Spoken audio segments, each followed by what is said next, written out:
L'Alaska a gagné le surnom de dernière frontière en raison de ses conditions climatiques extrêmes, de ses paysages et de son isolement.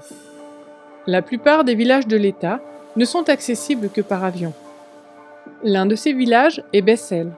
Bethel est une plaque tournante qui fournit de la nourriture et d'autres ressources à 55 petits villages du delta du Yukon-Kuskokwim. Ces villages ne sont accessibles en voiture que lorsque le fleuve gèle suffisamment pour créer un réseau d'autoroutes de glace. La seule église adventiste du 7e jour de cette vaste région est située à Bethel. Malgré les difficultés liées au climat et au transport, les membres d'église trouvent des moyens pour avoir un impact sur leur communauté.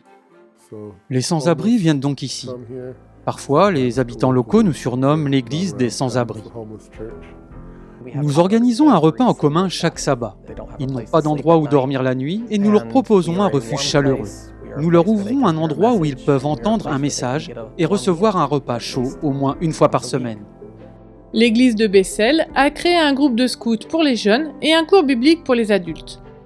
Philippe et Darlene, un couple d'autochtones d'Alaska, ont visité l'église après avoir vu une affiche sur les cours bibliques. Vous savez, il y a un panneau sur lequel est écrit « Angel Seminar ». Et je me suis dit, j'irai voir ce que c'est. Au cours de ce séminaire, mon cœur fut extrêmement touché quand j'ai entendu « Dès que vous vous repentez et que vous regrettez vos erreurs, vos fautes, vous êtes déjà avec Jésus ». Je me suis dit « Waouh, c'est vraiment différent ». À la fin, le dernier jour, nous nous sommes fait baptiser. Pour des raisons de croissance rapide de la congrégation, l'église de Bethel manque de place. Mais elle tombe également en ruine.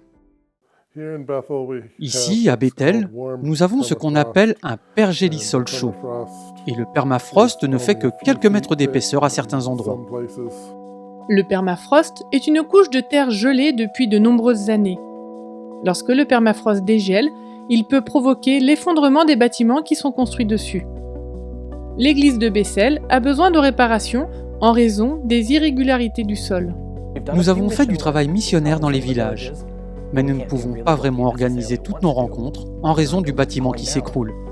Mais nous sommes les seuls à travailler dans le delta du Waikiki. Il s'agit d'une partie très importante de l'Alaska. Si nous parvenons à devenir un centre de base, nous pourrons alors soutenir la communauté environnante locale et accueillir davantage de personnes dans le delta. Une partie de votre offrande du 13e sabbat contribuera à la construction d'un bâtiment plus grand et plus sûr. Vos dons financiers et vos prières aideront l'église adventiste du 7e jour de Bethel, le centre de cette vaste région non évangélisée, à accomplir un travail important pour le royaume de Dieu. Merci de contribuer à des projets comme celui-ci.